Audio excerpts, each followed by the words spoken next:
Hello everyone. आज हम लोग आयनिक रेडियस का डिस्कशन हम लोग करेंगे। आयनिक रेडियस, ठीक है। और इसी के साथ आइसोइलेक्ट्रॉनिक स्पीशीज, ये इसी का पार्ट है। आइसोइलेक्ट्रॉनिक स्पीशीज, उसका भी डिस्कशन हम लोग करेंगे। तो देखते हैं क्या होता है आयनिक रेडियस। आयनिक रेडियस को देखने से पहले आपको एटॉमिक रेडियस क्लियर होना चाहिए। अगर आपका एटॉमिक रेडियस वाला टॉपिक क्लियर है तो आप आयनिक रेडियस आसानी से समझ सकते हैं। तो आयनिक रेडियस को देखने, एटॉमिक रेडियस को देखने के लिए मेरे प्रीवियस वीडियो को आप देख लीजिए, वहाँ एटॉमिक रेडियस क्लियर हो जाएगा। हाँ, आयनिक रेडियस से रिलेटेड सारे क्वेश्चंस क्लियर होने के लिए, क्लियर करने के लिए आपको इस वीडियो को अंत तक जरूर देखना चाहिए, जिससे इससे कभी भी कोई प्रॉब्लम नहीं होगी। ठीक है, इसमें डिफरेंट टाइप के क्वेश्चंस पूछे जाते हैं, इसलिए मैं इसका सेपरेट वीडियो बना रहा हूँ। एक साथ बना दूंगा तो आप लोग शॉर्टकट खोजते हैं तो वन शॉर्ट में नहीं आएगा, आप लोग स्किप कर देंगे। ठीक है, तो हम लोग देखते हैं क्या है हमारा टॉपिक, आयनिक रेडियस। क्या बेटा? Ionic radius. So let us see what is ionic radius. देखो, आयनिक रेडियस को कई तरीकों से डिफाइन किया गया है। जो तरीका आपको समझ में आए वो आप देख सकते हो, कहीं भी जाके देखिए, कोई प्रॉब्लम नहीं है। ठीक है, लेकिन मैं जो डिफाइन करेंगे दो तरीके से डिफाइन कर सकते हैं। ठीक है, जैसे आपने एटॉमिक रेडियस डिफाइन किया है, the distance between nucleus and outermost shell is known as atomic radius. तो बिल्कुल ऐसे हम लोग इसमें कर सकते हैं। कैसे डिफाइन कर सकते हैं ये देखिए।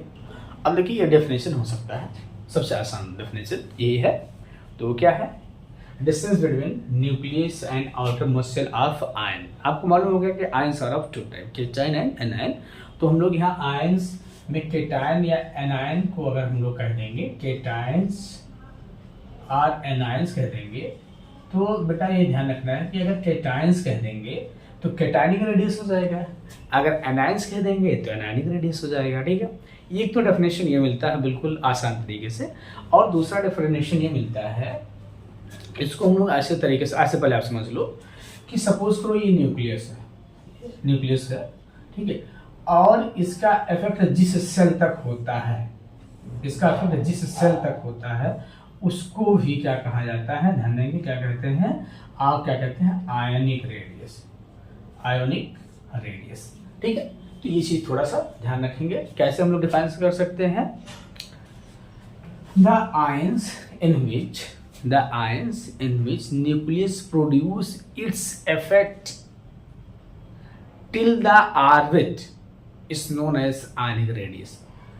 Ions in which nucleus produce its effect till the orbit, up to the orbit is known as ionic radius। ठीक है, तो ये हो गया आपका आयनिक रेडियस। ये अब हम लोग अपने टॉपिक पे आते हैं, आइसो इलेक्ट्रॉनिक स्पीशीज।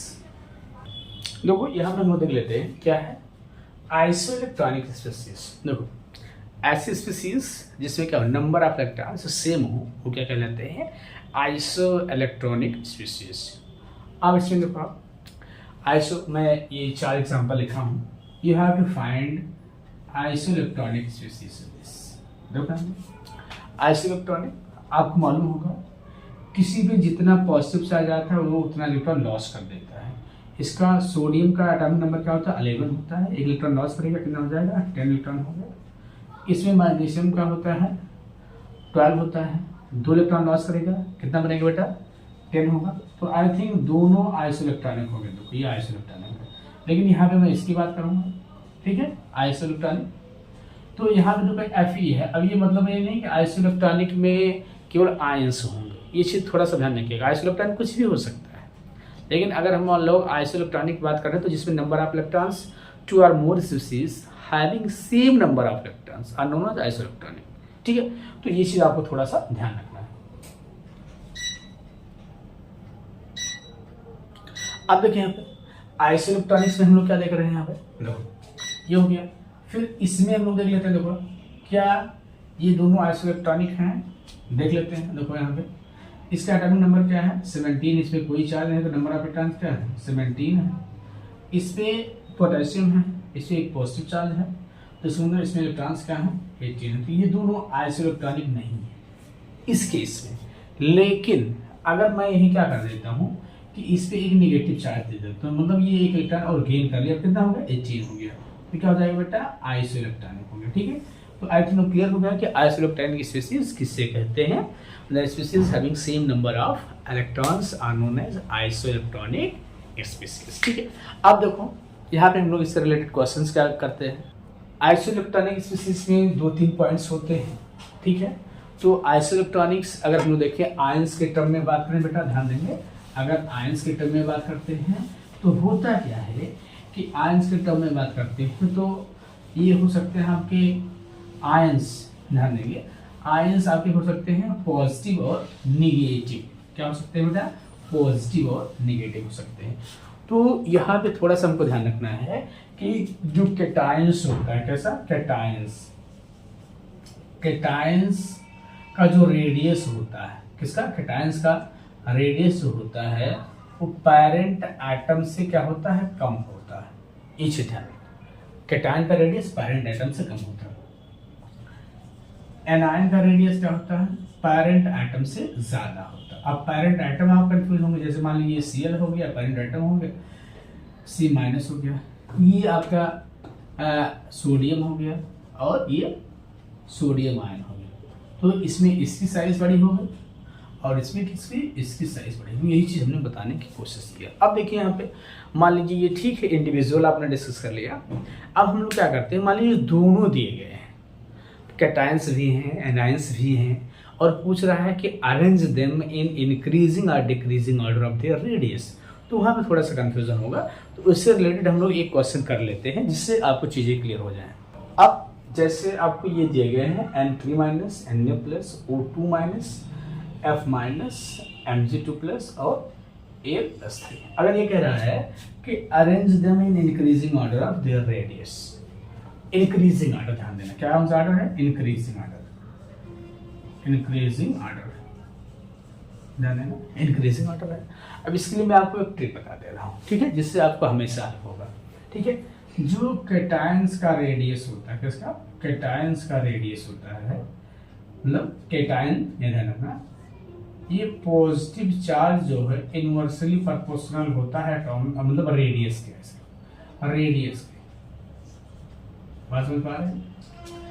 अगर एनायन है, एनायन है, ठीक है, तो जो चार्ज होता है, इसमें जो चार्ज होता है वो डायरेक्टली प्रोपोर्शनल होता है रेडियस।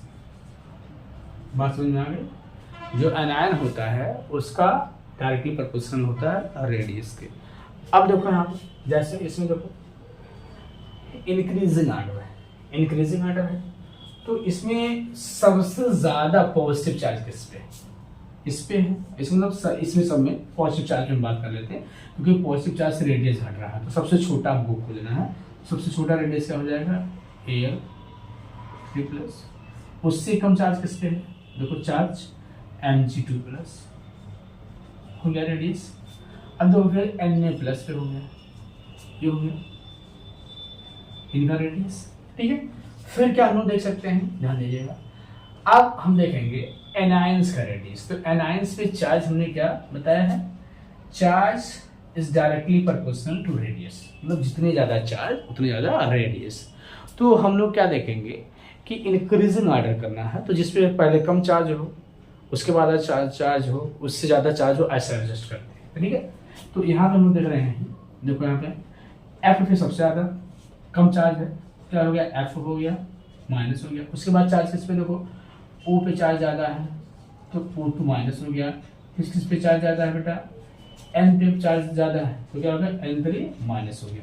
तो ये इंक्रीजिंग ऑर्डर ऑफ रेडियस हो गया बेटा। ये चीज़ आपको ध्यान रखना है कि इनको हम यहाँ लिख देते हैं, क्या ऑर्डर हो गया, देखो Al+3 Mg2+ Na+ F- और O2- Nn3-, तब -3 यहाँ पे। ठीक है, अब देखो यहाँ पे, तो इनकी साइज क्या हो जाएगी, ऐसे बढ़ती जाएगी, क्योंकि आपको बताएगा जो चार्ज पॉजिटिव चार्ज होता है वो रेडियस क्या होता है, पॉजिटिव चार्ज रेडियस के इनवर्सली प्रोपोर्शनल होता है, नेगेटिव चार्ज होता है और रेडियस से डायरेक्टली प्रोपोर्शनल होता है। तो जितने ज़्यादा नेगेटिव चार्ज उतनी बड़ी रेडियस, और जितना ज़्यादा पॉजिटिव चार्ज उतने छोटा रेडियस। तो इसमें सबसे बड़ा और सबसे छोटा रेडियस इसका है, तो मैं कहूँगा स्मॉलेस्ट किसका है, ये हो गया स्मॉलेस्ट, ये क्या हो गया लार्जेस्ट। ये भी क्वेश्चन पूछा गया है बेटा, इस चीज़ को आप ध्यान रखें, ठीक है। तो आज बस इतना ही, फिर नेक्स्ट डे मैं आप लोगों के सामने किसी एक वीडियो के साथ आऊँगा। तब तक के लिए थैंक यू।